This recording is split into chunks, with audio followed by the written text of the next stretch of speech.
ఓం శ్రీ మాత్రే నమః. నమస్తే అండి. ఎలా ఉన్నారంతా? బాగున్నారా? నేను కూడా బాగున్నానండి. ఈరోజు ఏం చెబుతాను అంటే, నేను ఒక వీడియో పెట్టానండి, భార్యతోటే భర్తకి వైభవం అని. అది చాలామందికి నచ్చింది. చాలామంది మరి కామెంట్ కూడా పెట్టారు. మరి ఆ తల్లులు పెట్టింది, తల్లులు అంటున్నానంటే నా బిడ్డలాళ్ళం, పెద్దవారో చిన్నవారో నాకు తెలియదు. ఆ తల్లిని పెట్టింది నాకు అర్థమైంది. నేను పెట్టింది పూర్వం పెద్దవాళ్ళు చేసింది, పెద్దవాళ్ళు నడుచుకున్న దాని గురించే నేను చెప్పడం జరిగిందమ్మా. ఇప్పుడు జరిగేది అస్సలు చెప్పడానికి ఏదీ లేదు. ఒక తల్లి అన్నది, అమ్మ 4 పెళ్ళిళ్ళు చేసుకుంటున్నారు, మగ ఆడ కూడా. ఒకటేస్తే రెండేస్తారు. ఎన్ని పెళ్ళిళ్ళు చేసుకున్నా ఎవరు సుఖంగా లేరు, ఎవరు మట్టికి కాళ్ళే కలిసి ఎవరూ ఉండట్లేదు అని ఆ తల్లి చెప్పింది. నిజమేరా, ఇప్పుడు జనరేషన్ అంతా అలానే ఉంది. అందరూ అని మనం అనవద్దు. నూటుకో కోటుకో మంచి వాళ్ళు కూడా ఉన్నారు, బంధానికి కట్టుబడి కూడా ఉన్నారు. ఇది కూడా మనం నమ్మాలి. కానీ ఎక్కువ కాదు, తక్కువ. ఎక్కువ మీరు చెప్పిందే జరుగుతుంది. పూర్వం అయితే ఇలా ఉండేవారురా, అదే నేను చెప్పాను. అలా పూర్వం ఇంకొక 4 ఉన్నారు, వారి గురించి కూడా నేను చెబుతాను. ఎందుకంటే మనకి ఎలాగా లేదు ఆ అదృష్టం. కనీసం ఇందాం కదా, అవి చెప్పుకుని మనం ఇందాం. ఈ చెవులు ఉంటాయి కాబట్టి మనసు ఆనందం పడుతుంది, అదైనా ఉంటుంది కదా అని చెబుతున్నాను. ఇప్పుడు అలాగ జరగాలంటే నా తరానికే లేదమ్మా, నా తరానికే లేదు. 50 సంవత్సరాలు దాటిన దాన్ని మీకుంటుందని నేను ఎలాగంటాను? ఉండదు. ఇంకా ఎక్కువైంది తప్ప తక్కువ అవ్వలేదు. మీ జనరేషన్కి ఉంటుందని కూడా నేను అనను. కానీ మరి ఇంకో తల్లి పెట్టింది, ఉన్నంతసేపు సాకరీ చేస్తాం, ఇలువ ఉండదు, లేనప్పుడైనా ఇలువ తెలుస్తుందేమోనండి అని. ఎర్రి తల్లి, పిచ్చి తల్లి. లేకపోతే తెలుస్తుందా? పొద్దున చచ్చిపోతే భార్య సందాలు పెళ్ళికొడుకు అయిపోదాం అనుకుంటాడు. ఎలా తెలుస్తుందమ్మా? ఏ బాధపడ్డా దేనికి దానికి అలవాటు పడిపోతాడో. ఎందుకంటే అన్ని తెగించుంటాడో. మగాడిని అనేమా ఒక మొగుడుని అనే అహంకారం అన్నమాట. ఎలా తెలుస్తుంది అనుకుంటున్నావు తల్లి? మనకి తెలియకపోయినా సుఖపడిపోతాం వెళ్ళిపోయి. ఇది మాత్రం వాస్తవం. ఎందుకంటే అనుభవం, చూసిన అనుభవం, చేసిన అనుభవం, ఉన్న అనుభవం చెప్పాలి. అంతేనండి. అంతేగాని తెలుస్తుంది వాళ్ళకి అని అనుకోవాల్సిన పని లేదమ్మా. వారికి తెలుస్తుందో లేదో మనకు కూడా అనవసరం. సుఖపడి రోజు వచ్చిందనుకోండి, సుఖపడాయే ఒక రోజు మన జీవితంలో వెళ్ళిపోతాం అంతే. మరి నాకు మా ఊర్లో నాకు తెలిసిన వారు పెద్దవారు, 100 సంవత్సరాలు పైబడ్డవారు 4 కుటుంబాల్లో అయితే ఉన్నత అయిన వారు, మరి ఆస్తి గలవారు, మరి పూర్వం వాళ్ళు కాబట్టి పిల్లలు కూడా ఎక్కువే, 4 కూడా. అయితే ఎవరికి వారు సెటిల్ అయిపోయిన వారు పెద్దవారే కదా వీరు. 100 సంవత్సరాలు దాటిన వారంటే చూసుకోండి, మరి పెద్ద పెద్ద లోగుళ్ళు అంటే పెద్ద పెద్ద ఇల్లులు అన్నమాట అండి. అయితే మరి పెద్దవారు అయిన తర్వాత మంచం మీద ఉండి చానాళ్ళకి చనిపోవటం జరుగుతుంది చాలామంది. ఇప్పుడైతే తొందరగా మనం ఉండే ఒక బ్రతుకుని బట్టి తొందరగానే వెళ్ళిపోతున్నారు అనుకోండి.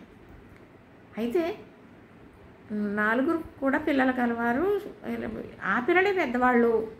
అలాంటిది మంచాన్ని పడితే భార్య భర్తలే చేసుకున్నారండి ఆ పెద్దవారు. అక్కడ వాగులు చెరువులు ఉంటాయి. ఆ భార్యకి మోసన సమున మరి బట్టలు తడిపేసుకున్న అవి తీసి పట్టుకెళ్ళి ఆ వాగుల్లో చెరువుల్లో ఉతికి ఆరేసి తెచ్చి భార్యకి కట్టుకుని చూసుకున్నారు. అది కూడా సంవత్సరాలే మంచం మీద ఉన్న భార్య అని భర్తలు చూసుకున్నారండి. రీసెంట్గా 2 సంవత్సరాల కిందట భార్య భర్తలు నెల తేడాలో చనిపోయారు. ఆయన మంచాన పడ్డాడు అన్నారు, ఇద్దరికి చేయవలసి వస్తుంది అన్నారు. ఒక్క నెల చేయించుకున్నారు ఆయన. మరి 10 ఏళ్ళు చేశారంటండి ఆయన భార్యకి. 10 సంవత్సరాలు చేశారంట ఆవిడకి. ఇద్దరు ఒక నెల తేడాలో 2 సంవత్సరాల కింద వెళ్ళిపోయారు. ఇంకొక ఆయన చేశారు, ఆవిడకి బట్టలు అయినా ఉతికి, ఆవిడ బట్టలు ఉతికి ఆరేసి ఆవిడకి చేసుకుని చూసుకున్నారు. ఆయన ఉన్నారు, మా నాన్నగారు తోటి ఆయనే సైకిల్ అయ్యి తొక్కుతున్నారు. ఆవిడ వెళ్ళిపోయింది, 4 ఏళ్ళు అయిపోతుంది, కరోనాకు ముందే వెళ్ళిపోయారు. పెద్దవారు కాబట్టి బంధం అంత బలపరుచుకుని బ్రతికారు కాబట్టి ఆడ మగ తేడా లేకుండా చేసుకుని బ్రతికారండి. ఉన్నారు, చేసుకున్నా బ్రతకలేదని బాధపడ్డారు వాళ్ళు. నాలాంటి దానికే లేదండి ఇప్పుడు ఆదరణ.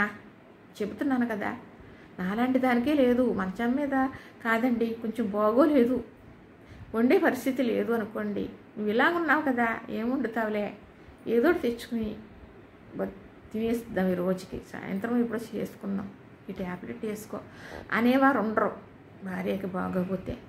ఎందుకంటే దీనికి బాగోలేదు, టైంకి టిఫిన్ చేయదేమో, టైంకి భోజనం వండదేమో అని భయపడేవారు ఉంటారు. బాగుందని చెప్పి యంత్రంలా చేయవలసిందే.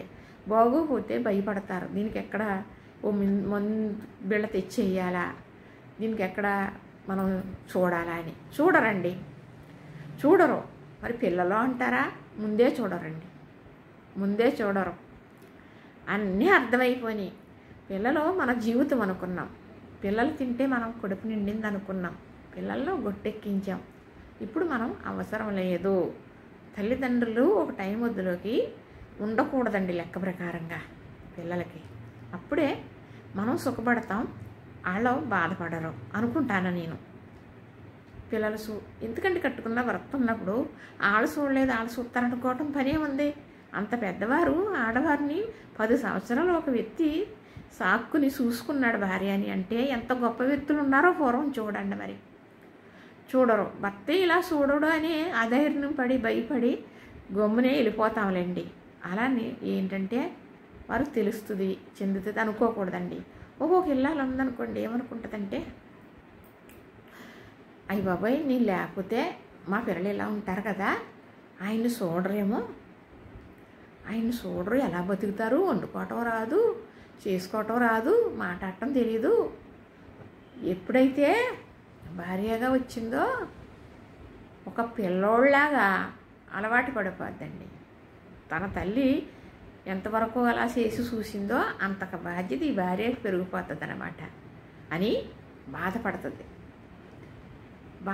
నువ్వేంటి, నువ్వు లేకపోతే నేను బతకగలను, నువ్వు వెళ్ళిపో, లేకపోతే నువ్వు ఏదో అన్నావు కదా చచ్చిపోతానని, చచ్చిపో, నువ్వు లేకపోయినా నాకు పర్వాలేదు అనే వాళ్ళు కూడా ఉన్నారు. కానీ అలా తెలదు అనే భార్యకి ఇలా అనే భర్తలు కూడా ఉన్నారండి, ఉన్నారు. కానీ ఇంకా తర్వాత నాటి తేరిపోయి అర్థమైపోతుంది అన్నమాట అండి. ఎందుకంటే ఇప్పుడు ఇలాగా ట్యాబ్లెట్ కావాలంటే పట్టించుకోవాలినప్పుడు మనం ఏ మంచాన్న పట్టడం లేగలేము అంటే చూడరు కాబట్టి ఇక చాలు అనిపిస్తుంది. ఇప్పుడు పిల్లలు చూడలేదని మనం అనుకోవటం ఏంటండి? భర్త ఉండగా భర్తను భార్య చూసుకోవాలి, భార్యని భర్త చూసుకోవాలి. అంత అనుమానం మనకు కలిగేసింది ఏంటి, ఈయన చూడడం అని. అదే మగాడికి ఏదన్నా వచ్చి ఇదితే ఎంతో దలడెళ్ళిపోతుందండి ఆడది. అది ఎలాంటిది అయినప్పటికీ, నిజంగా కొట్టేదైనప్పటికీ కూడా ఏదన్నా వచ్చేటప్పటికి దానికి భయం వేసన్నా, ప్రజల కోసం భయపడన్నా చూస్తుంది, చేస్తుందండి ఆడది. ఒకరు ఎక్కువ చేసినా తక్కువైనా చేస్తుంది ఆడది. కానీ వదిలేసి వెళ్ళిపోదాం, అది కూడా ఎక్కడో రూటుకో పట్టుకో ఉంటారనుకోండి. కానీ మొగోడు చూస్తాడన్న గ్యారంటీ లేదు. మొగోడిని అనే అహంకారం నిజంగా ఎవడు ఒకసాటే ఉండలేక అందరికి భార్యలకి మరి మొగుడంటే ఎవడా అంటారు చూసారా, ఆ రకంగా సృష్టించాడేమో.